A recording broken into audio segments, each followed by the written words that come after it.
Sa isang pangarap, ako'y naniniwala. Ako ay lilipad at ang lahat makakakita. Sa isang pangarap, ako'y naniniwala. Hindi ako titigil hanggat aking makakaya. Unti-unting marating, tagumpay ko'y makikita. Patuloy ang pangarap. Po, mag-ama. Magaling po magupit ito ay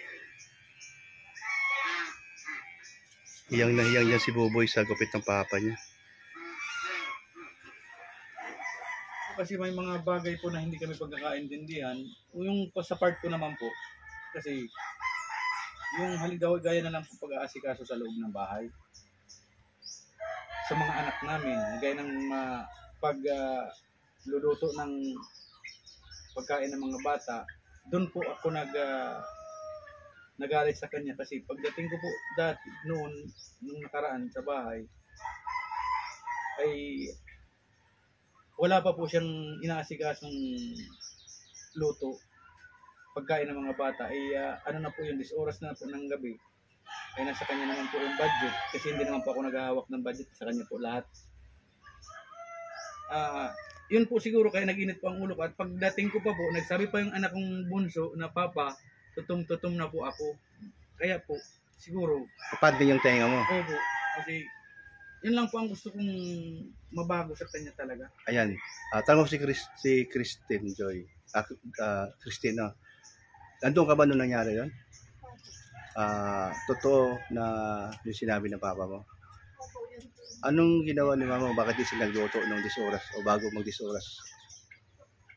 Anong ginawa niya? Ba't di sila naghanda ng mga pagkain ng mga anak mo? Mga anak niya, kayo. Lalo na yung mga maliliit na umabot pa sa 10 oras na wala pang pagkain hanggang dumating yung papa mo. So yun ang pagkakamali niya. Kaya ang papa mo, nandun na yun. Ngayon, makikita ni mama mo to, pag na-vlog natin, yung sinabi mo. So, siguro naman, hindi siya magagalit dahil alam niya kung ano yung pagkakamali niya. Para magkaintindihan sila. Para magkaintindihan. Na yung palang dahilan para mag-away sila. Okay. Para maintindihan niya, para kunting magkausap sila ng hindi dapat daanin din sa away. Pero ganun pa man, pwede naman hindi saktan, pwede naman hindi pagbuhatan ng kamay. Pero bakit mo nagawa yun? Yun ang pagkakamali mo. Inamin mo talaga. Inamin ko po talaga na nagkamali po na naman ako. Pero siguro po, at this time po, siguro hindi na din kasi hindi namang mauulit-ulit talaga yun kasi alam ko na po sa sarili ko kung gaano kasakit malayo ang pamilya sa gaya ko po na isang ama. Mahirap talaga pa rin. Ito yan. Ako po ay talagang marunong naman po talaga ako maghanap buhay. Kumbaga ay may pinagkikitaan po talaga ako. Kaso sa panahon po ngayon kasi hindi ako makabelo po at siyempre iniisip ko po lagi sila. Pag di po ako makapokus sa trabaho ko. Baka makagupit pa akong tahinga. Bakit bigla kang nag-chat sa akin at gusto mong humingi ng tulong kay Kuya Brooks na maayos ang pamilya nyo at pagka makabanding mo ang anak mo? Ngayon nandito ka sa bahay, kagabi pinapunta ka dito para pakasama mo si Buboy, yung anak mong lalaki. At ngayon dumating si Christine para makita at mag-usap kayo. Anong pakiramdam mo ngayon nandito ang dalawang anak mo? Masaya po ako, Kuya Brooks, at nagpapasalamat po ako sa inyo dahil parang kayo na din nagkukulang ng pagkukulang sa mga anak ko bilang isang ama. Pero napakasakit po sa akin na mawalay sa pamilya ko, kaya lahat po gagawin ko para po sa kanila. Paano kung hindi na siya makipagbalikan sa'yo dahil napuno na siya, nawala na yung pagmamahal sa'yo? So maniwala ka ba doon na mangyayari yun. At sinabi mo nga minsan sa akin din sa chat mo na mahal ka pa ng asawa mo. Alam ko po, nararamdaman ko po, Kuya Bro. Tanong mo sa anak mo daw, ng dalaga. Kasi nagkaayos na po kami ng nakarang araw. Yung bago po sila magpunta dito, yung 10 months ni Alim yun. Siya po yun. Tapos pag uwi niya po sa bahay, nag-ano ako, parang nagbago na naman po yung isip niya na ayaw niya ako magparachat. Pero dati po magkatawagan na kami. Okay na po sana. Iwan ko po. Hindi ko po alam kung bakit. Itanong mo sa anak mo, Nagbago na naman Christine, yung pag-iisip. ano sa pakiramdam mo sa mama mo? Yung galit sa papa ko, andun pa rin ba hanggang ngayon? Andun pa rin. Ayan, narinig mo sa anak mo. Pero, ano po, alam ko yun po na, kaya pinangayon kasi may dahilan. Na ano po dyan kasi sa totoo lang, kahit ngayon sa panahon ko ngayon, kahit ano pa siya, kahit ano pang ano niya, basta mabuo lang ang pamilya ko, kaya kong tanggapin lahat. Mabuo lang ang pamilya ko ulit. Anong masasabi mo, Christine, sa papa mo na sinasabi niya ngayon at narinig mo ngayon? Hindi po mga sinasabi niya sa akin. Naniwala ka ba? Ano ko lang po na, patawad ko man po sa papa kasi alam ko po na magbabago po siya. Para sa isang ama po ay napakasakit po mawalay sa mga anak, sa pamilya, at siyempre po mga bata pa. Yun po ay napag-isipan ko na po yung pinagsisihan ko lahat yung mga O kasi, una, apat ang anak mo. Obligasyon mo silang gabayan, tulungan, lalo na sa financial. Ikaw naman, may trabaho ka naman, madiskarte ka naman, at nag-aaral pa yung mga anak mo. So, kailangan niya ng suporta, lalo na sa financial niya. At ngayon, pinapunta kita sa bahay para pag-usapan yun dahil yung mga anak mo dito natutulog na ilang araw kasama si Ate Elena niya, si Alim yun, at ngayon wala si Ate Elena niya, kaya pinauwi ko muna sa bahay. Kami ni Buboy magkakasama ngayon at ikaw ngayon kakasama namin. So nagpasalamat ka ba na unti-unting mabubuo ang inyong pamilya? Ito mga anak mo nandito ngayon. malaki po ang aking pagpapalto. Salamat sa inyo kasi natutulungan niyo po ang mga anak ko. Sa akin naman po ay ngayon pa lang po ay nagpapasalamat ako kasi po sa totoo lang gusto ko po talaga mabuo ang pamilya ko. Kahit po lumuhod ako sa harapan ng asawa ko na mapatawad niya po ako, gagawin ko po. Pwede, gawin, okay. Okay yung sinabi mo, gagawin natin. Pupunta natin doon sa inyo. Ngayon, hindi lang ako ang nagplano nito para payuhan ka at maging maayos ang pamilya mo. Kasama dito si Arigato. At maganda kanyang mga payo niya at sinasabi niya sa akin na para makarating din sa inyo. Isa simple, pasalamatan natin si Arigato. Maraming salamat po, Arigato. At naiintindihan niyo po siguro ako. Damdamin ng isang ama. Nagpapasalamat po ako sa inyo. Suporta po yung pamilya ko. At asahan niyo po, pag nabupuli ang pamilya ko, sinusumpa ko po sa inyo. Hindi na po mangyayari. Hindi na po mauulit yung mga nakaraan. Sa bagay, ang pagkakamali, pwede namang itutuwid. At may pagkakataon naman na magbagong buhay. Hindi pwedeng pangunahan ang mama mo dahil siya naman ang merong nagdadala doon sa kanyang damdamin kung paano siya sinaktan ng asawa niya o papa mo, no? So, nakita naman natin mga kababayan at kaligap ang pagsisisi ni Tupi, no? Si Tupi. Ayan. sa mga ano din po, mga subscribers ni Kuya Bro, sa mga manonood po, humingi din po ako ng tawad sa inyo. At ako po'y nanunumpa sa inyo na hindi ko na po uulitin yun. Hindi na po mangyayari yung kahit kailan. Baka mamahalin ko na po ang aking asawa at mga anak. Ayan, Buboy, narinig mo sinabi ni Papa mo. Ano masasabi mo doon? Hindi na niya ulitin at pamahalin na kayo sa buong buhay niya at ang mama mo rin. Natuwa ka ba na nakita mo ngayon si Papa mo na nakausap namin ni Paring Rizan, ni Kuya Rizan mo? Tito Rizan pala, ni Tito Rizan mo? Natutuwa po ako dahil nakita ko po ulit si Papa. Kaya ako pa hindi na po namin nakita. Ngayon mo lang siya nakita na umiiyak o hindi naman? Yun. Lagi sa umiiyak dahil sa kanyang mga ginagawa sa mama mo. Matuwa ka ba kung si mama mo ay tanggapin niya ulit ang papa mo? Sure. Dahil siya nangako ngayon na hindi na niya ulitin. So, Maniwala ka nun sa sinabi ni papa mo?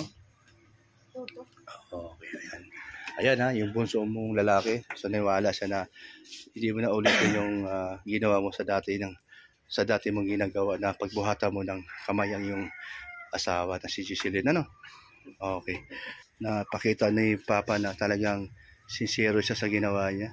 At hindi lang yun, pati si mama mo. At sabi nga niya, siya hihingi ng tawad at talagang taos-puso niyang yung sinabi niya, siya luluhod sa harapan. Ay malaking ano yan, respeto yan sa mama mo. O sana mangyari. So ngayon okay na yung nailabas mo na yung sa loobin mo, tupi. At ito naman para pang good vibes, bigyan mo kami ng magandang kanta, kayong tatlo, at mapakinggan ng ating taga-subaybay, at para naman at sila ay matuwa at masaya sa yung tatlo na kita-kita kayo dito sa bahay ni Kuya Brooks. Pwede ipakita mo yung parinig mo sa kanya yung mga dali mo noon. Yung mga panlaban mo noon na kanta. Di ba yan pwede magkanta?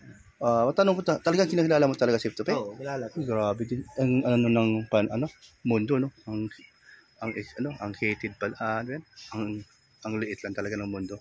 Makakilala pala si Paring Rizan. Sige daw, yung magandang paparinig natin sa ating mga viewers. Ayan,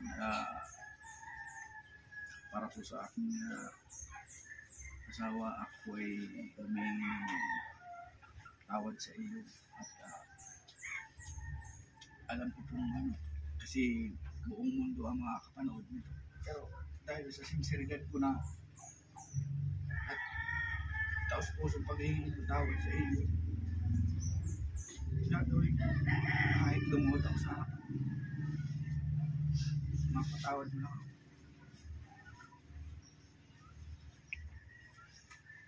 At ang kantang ito ay para sa iyo.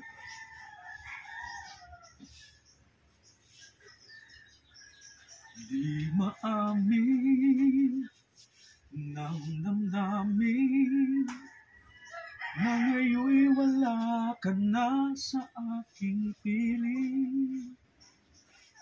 Araw-araw ang dalangin ay mayakap kang muli at maangkin. At sinabi ko sa'yo na kaya kong limutin ka. Bakit ngayon hinahanap kita? Ikaw pa rin ang nais ko, damang-dama ng puso ko. Mahirap na dayain ang isip at damdamin. Ikaw pa rin ang hanap ko, mapapatawad ba ako? Mulit-muling sasambitin, sinisigaw ng damdamin. Mahal pa rin kita o giliw ko. When I was a child, all the innocence my father would left behind. And then said my father and then told me around I fell asleep.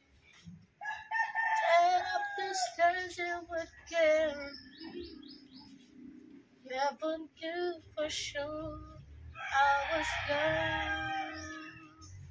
If I could get another chance, another dance with him, I'll play a song that could never ever end. How I love to dance with my father again. Okay, sige, magbabay na tayo sa ating mga followers, sa ating subaybaybay sa ating channel, Kuya Brooks Vlog. Salamat po sa inyo mga kalingap, mga kaibigan. At ito po, ate po silang napanayaman, ate po silang nakausap. Ito po ay totoong nangyari sa buhay nila. So tayo po ay hindi lang sa pagtulong sa mga financial, pati na po din po sa kanilang mga saloobin, sa kanilang problema sa loob ng bahay nila at sa loob ng kanilang damdamin, no? So ito po, meron po tayong nagawa para po sa ikabubuti ng kanilang muli pagsasama, kung sakali mang tanggapin muli ni Jocelyn si Christopher na asawa niya. Ayan, magpasalamat kayo sa muli sa ating mga followers. Maraming salamat po sa inyong lahat, sa mga followers and subscribers po ni Kuya Brooks. At siyempre po, patawad na din po kung sa tingin niyo po talaga hindi ako naging isang mabuting Ama, lahat po yung pinagsisihan ko sa buhay ko. Kaya ako po ay nanunumpa sa inyo. Mabuo lang po muli ang pamilya ko. Hindi na po mangyayari ulit. Ako po tapos po ko nanunumpa sa harap niyo, sa buong mundo. okay. Ayan, talagang naniwala tayo ay seryoso si Tope sa kanyang sinasabi. At ito ay gagawin niya sa tanang buhay niya ngayon na hindi na maulit. At minsan lang tayo mabuhay sa ibabaw ng mundo. At yun pa ang gagawin natin, na mag-iwan ka ng bakas na sugat sa damdamin ng kanyang pamilya. So ngayon po ay hindi na po. Siya po ay nagsisisi na po. Ay sa pangarap, ako'y naniniwala. Ako'y lilipad at ang lahat makakakita. Sa isang pangarap, ako'y naniniwala. Hindi ako titigil hanggat aking makakaya. Unti-unting marating, tagumpay ko'y makikita. Patuloy ang pangarap. Arigato. Ayan ito.